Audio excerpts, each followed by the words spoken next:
खुदावंद यीशु मसीह में प्यारे भाइयों और बहनों, आज हम संत यूहन्ना के मुताबिक अंजिल यानी सुसमाचार उसका 6 अध्याय 22 से लेकर 29 तक मनन चिंतन करें।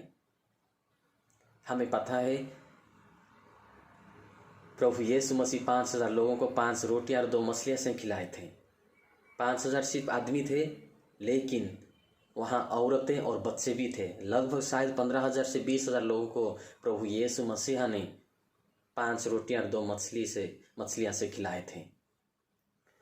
और उस दिन शाम को शायद कुछ लोग समुद्र के किनारे रुक गए और सुबह जब उठे तो देखते हैं कि ईसा मसीह वहाँ नहीं है। ईसा मसीह नहीं है, शिष्य लोग भी नहीं हैं। इसलिए ईसा मसीह को ढूंढने की कोशिश किए। ढूंढते ढूंढते कफरनहूम में पहुँच जाते हैं और पहुँचने के बाद जब ईसा मसीह के साथ मुलाकात हो जाता है, वे ईसा मसीह से ये सवाल करते हैं।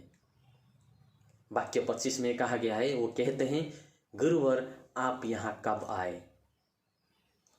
गुरुवर आप यहाँ कब आए? हम आपको ढूंढते ढूंढते परेशान हो गए हैं, आपको ढूंढते ढूंढते यहाँ पहुँच गए हैं। वे अपनी जिंदगी का या तो दुनिया के गुरु के रूप में स्वीकार नहीं किए। उन्होंने बस अपनी मतलबी के अनुसार, अपने मतलबी की ज़िंदगी के अनुसार जो चीज़ प्राप्त करना चाहते हैं, जो खाना उनको मिलना प्राप्त करना चाहते हैं, उसी के अनुसार वो गुरु समझ लिए। इसलिए ईसा मसीह ने उनको जवाब नहीं दिए। ये नहीं कहा कि प्रभु यीशु मसीह ने नहीं कहा कि मैं दोपहर को आया या शाम को आया या कल आया, ऐसे कुछ नहीं है। प्रभु ईसा मसीह कहते हैं, मैं तुम्हें सत्य कहता हूँ, मैं सच्चाई बता देता हूँ कि तुम लोग मुझे उस चमत्कार के लिए नहीं ढूंढ रहे हो।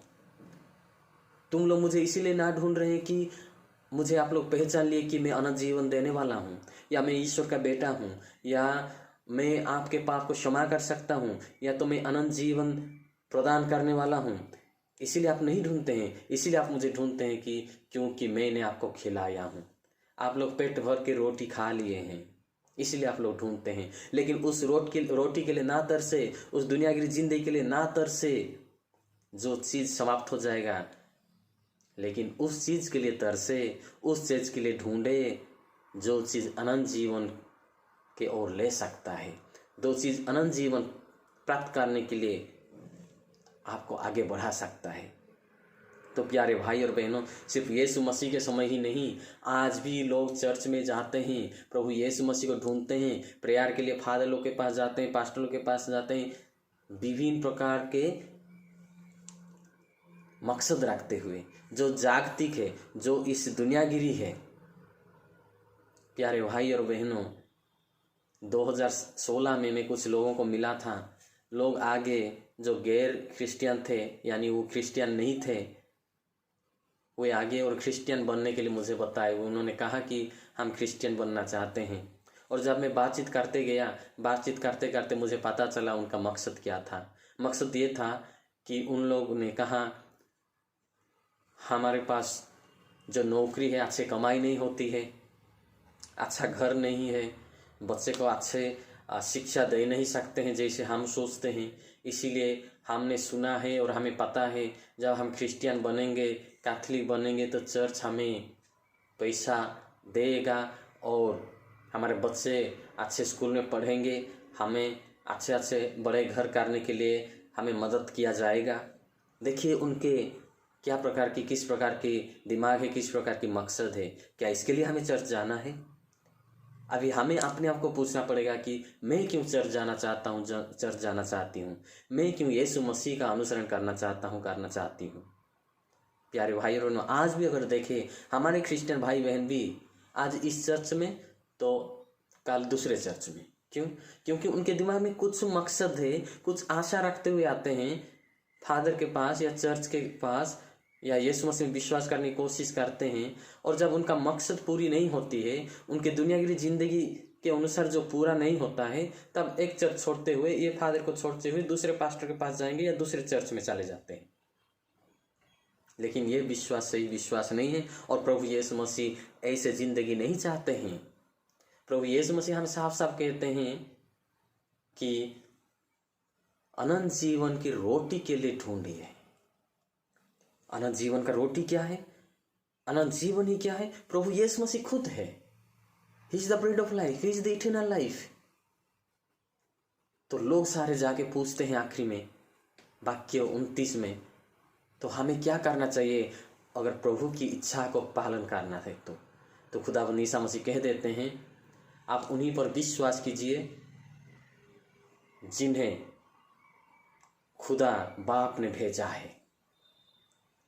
प्रभु यीशु मसीह पर विश्वास कीजिए, महान पुत्र में विश्वास कीजिए। वही अनंत जीवन का अधिकारी है, वही अनंत जीवन देने वाला है, वही जीवन की रोटी देने वाले हैं, जो कभी सड़ेगा नहीं, वह बल्कि अनंत जीवन प्रदान करेगा।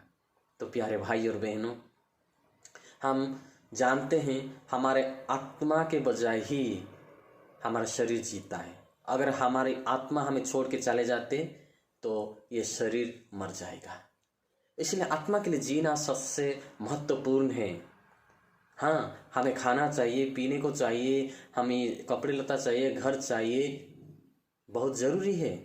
लेकिन इससे ज़्यादा हम खुदा के लिए तरसे और खुदा हम सबको सब कुछ दे देंगे। इसीलिए तो मत्ती की अंजिल 6 अध्याय 30 से 33 तक अगर देखें तो ये कहा गया है, पहले स्वर्ग राज्य का अनुसंधान करो और आपको सब कुछ दिया जाएगा। पहले अनंत जीवन के लिए आगे बढ़ने की कोशिश करें। अगर दुनियागिरी जिंदगी प्राप्त करने के लिए सिर्फ दुनियागिरी चीज़ के अनुसार, ये भौतिक चीज़ के फायदा के लिए हम ढूंढते रहेंगे, हम उस चीज़ों के पीछे भागते रहेंगे, हम अपने आत्मा को बचा नहीं सकते। ना हम उस भौतिक चीज़ प्राप्त कर सकते हैं, ना हम अपनी आत्मा के लिए मुक्ति प्राप्त कर सकते हैं। सब कुछ खो बैठेंगे। आइए हम जैसे मनोचिंतन करते हैं, खुदावन हम सबों को बुलाहट प्रदान करते हैं कि हम उसी यीशु के लिए ढूंढें और यीशु को प्राप्त करें। यीशु को कैसे प्राप्त करें? उनके वचन पढ़ते हुए, उनकी शिक्षा अनुसरण करते हुए, प्रार्थना के जरिए, विश्वास में प्रार्थना के जरिए, सैक्रामेंट के जरिए, विशेष करके यूकारिस्तीय सैक्रामेंट के द्वारा, परम प्रसाद के सैक्रामेंट के द्वारा। तो आइए हम इसके लिए प्रार्थना करें। खुदावंद हम सबों को आशीष प्रदान करें। आमीन।